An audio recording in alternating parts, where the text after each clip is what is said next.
welcome back to my channel. So today I'm going to do a video all about raspberry perfumes and a rundown of my favourite and I guess the most famous raspberry perfumes that have been made that are still available to buy. If you're new here, then welcome to my channel, welcome to my little piece of the internet where it's all about perfumes. So if you're a perfume fan, do subscribe because I am releasing videos every week all about different perfume collections, brands, types, and I'm always doing request videos as well, so do let me know any requests you guys have. So I'm going to start off with, I think, my favourite from this list, which is Lancome's Trésor Midnight Rose. This had so much hype and publicity when it came out with Emma Watson, sort of post Harry Potter, her first sort of big commercial advertising campaign, and I think unfortunately people didn't love this as much as they were expecting because it is very raspberry and it's kind of a bit of a love it or hate it perfume. I know people who've had this bought for them who just don't like it and have given it away, and it's such a shame. I love it, but I love sweet perfumes and I love raspberry. So this really is like a raspberry liqueur, boozy, nighttime raspberry. This is not a fresh perfume at all. There's cassis in here and there's also a rose, but it is really a midnight rose. It's not like a fresh garden rose. It's like a how would I describe it? Like a warm rose. It's still a modern scent, definitely, but the rose mixed in with that syrupy raspberryness I think is just lovely. Then in the base you've got classic things like cedar wood and vanilla, musk and jasmine, but predominantly it's that syrupy raspberryness that you get. I really like it. I think it's a really feminine but mysterious and interesting perfume, but I can imagine how it does divide people. If you're not a gourmand sweet syrupy fan, then this is probably not for you, but I love it.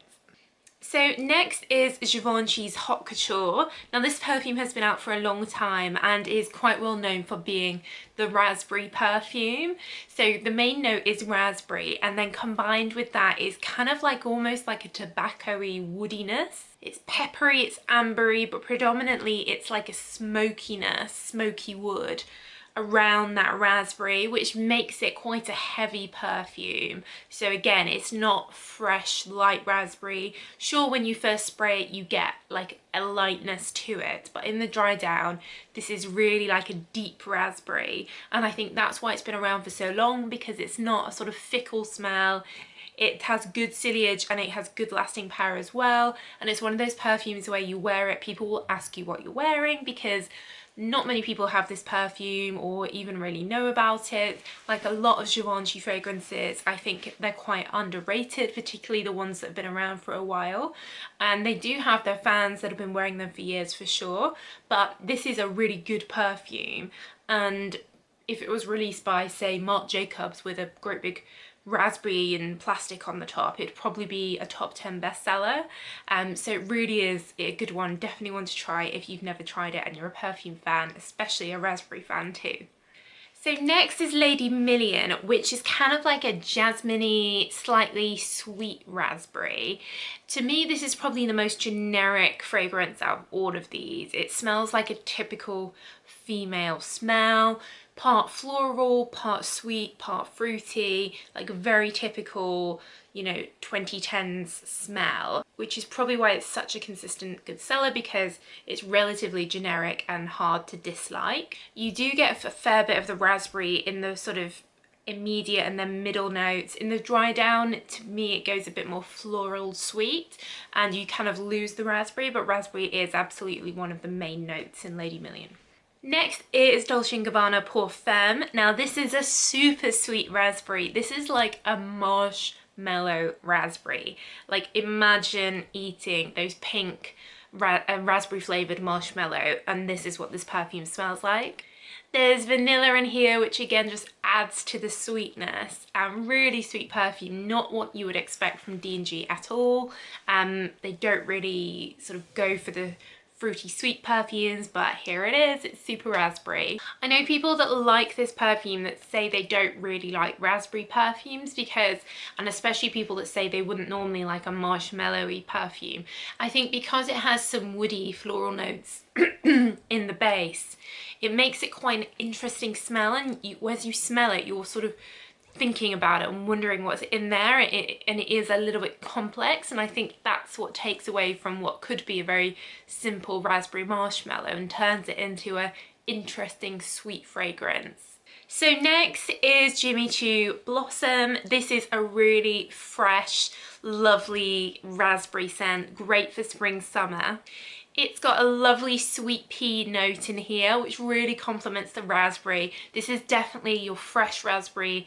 Imagine picking fresh raspberries on a summer day and smelling like the freshness of them.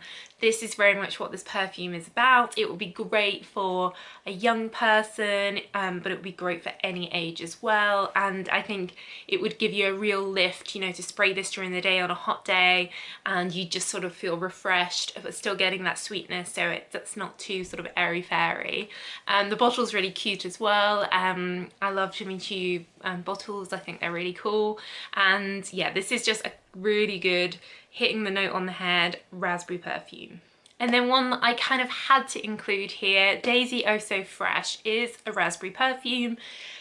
I find the Daisy perfumes so confusing because they're called Daisy, which makes me think, right, this is going to be a floral perfume.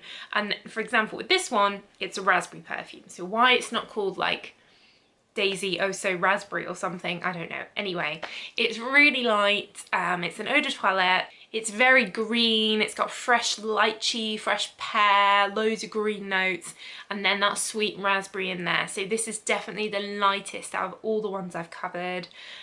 People go mad for the bottles, as I've mentioned before. So really pretty to have on your dressing table, and you know, not as expensive as some designer perfumes. Just a really sweet, innocent, nice, fresh perfume. Great for very hot climates, I would say. So that's it. Let me know if you have any other raspberry perfumes to add to the list. I would love to know what you guys think and what your favourite raspberry one is. And do give the video a thumbs up if you found it useful, interesting, you liked it, and subscribe for more of the same. But that's it. So thanks so much for watching, and I'll see you again soon. Bye!